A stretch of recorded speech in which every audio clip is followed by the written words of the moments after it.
Maki-update na tayo sa lagay ng panahon. Kasama natin si Amor La Rosa ng GMA Integrated News Weather Center. Amor? Salamat, Ms. Mel. Mga kapuso, wala na sa Pilipinas ang bagyong Nika pero wag pa rin makampante dahil may dalawang bagyo pang nagbabadyang makaapekto sa ating bansa. Alas 3 po ng madaling araw kanina habang nasa loob pa ng Philippine Area of Responsibility itong bagyong Nika, pumasok naman ang isa pang bagyo at pinangalanan po natin na bagyong Ophel. Saglit po silang nagkasabay dito sa loob ng ating PAR hanggang sa kanina pong bandang alas 2 ng hapon, tuluyan na pong umalis ang bagyong Nika. Huling namataan ng bagyong Ophel sa layong 780 kilometers silangan po yan ng Bira, Catanduanes. Taglay po ang lakas ng hangin nga abot sa 95 kilometers per hour at yung pagbugso po niyan papalo naman ng 115 kilometers per hour. Pa-west-northwest po ang pagkilos nito sa bilis naman na 30 kilometers per hour.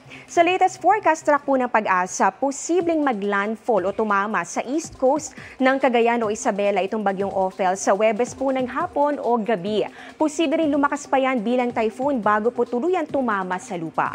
Base po sa datos ng Metro Weather, mababa pa ang tsansa ng ulan bukas ng umaga sa halos buong bansa. Wala po nakikita ang halos ng mga kulay dito sa ating mapa.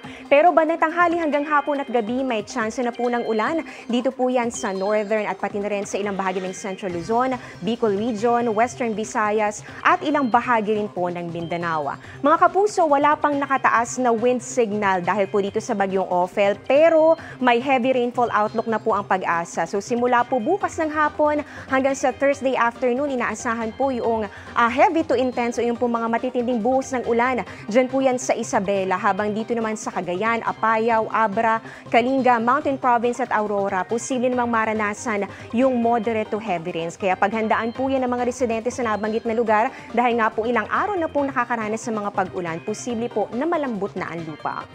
May tsansa rin po ng ulan dito sa Metro Manila, lalo na po sa hapon at gabi dahil naman po yan sa localized thunderstorms at hindi po dahil dito sa bagyong Ophel.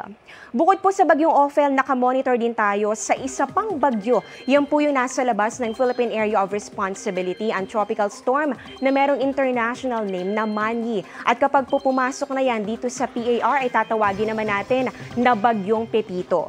Malayo pa po ito sa ngayon pero sa initial outlook ng Pag-asa, posible na lumapit po yan sa Bicol Region o di kaya naman sa Eastern Visayas sa loob din ng linggong ito. Pero posible pa po yung magbago kaya patuloy po nating i-monitor.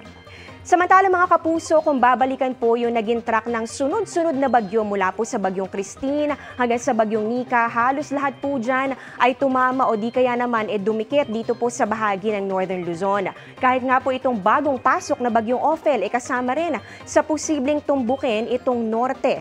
Ngayon, bakit nga ba ganito ang galaw ng mga bagyo ngayon? Paliwanag po ng Pag-asa, wala po kasing ibang weather systems gaya po nitong high pressure area na makaka-impluwensya po sa pagkilos ng mga bagyo na nakakaapekto dito sa ating bansa.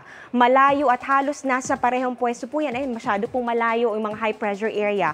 Kaya wala pong humaharang o tumutulak sa mga bagyo pababa.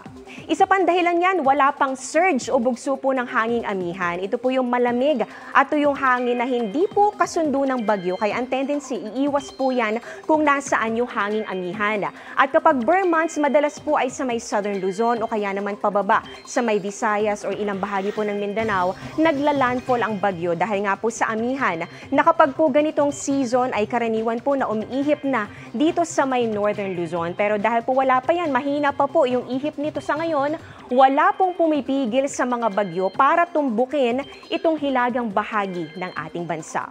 Ngayon kung bakit naman nagkakaroon o bakit po nagkaroon tayo ng tila parada ng mga bagyo dito po sa paligid po ng Pilipinas, isa na raw po ito sa epekto na nagbabadyang La Nina ayon po sa Pag-asa. At kapag po La Nina mga kapuso, mas umiinit po yung bahagi ng karagatang Pasipiko na malapit dito sa Pilipinas. Mas mainit, mas maraming moisture at yan po ang pangunahing recipe para mabuo at lalo pang lumakas ang mga bagyo. Yan muna ang latest sa lagay ng ating panahon. Ako po si Amor La Rosa. Ito ang GMA Integrated News Weather Center. Maasahan anuman ang panahon.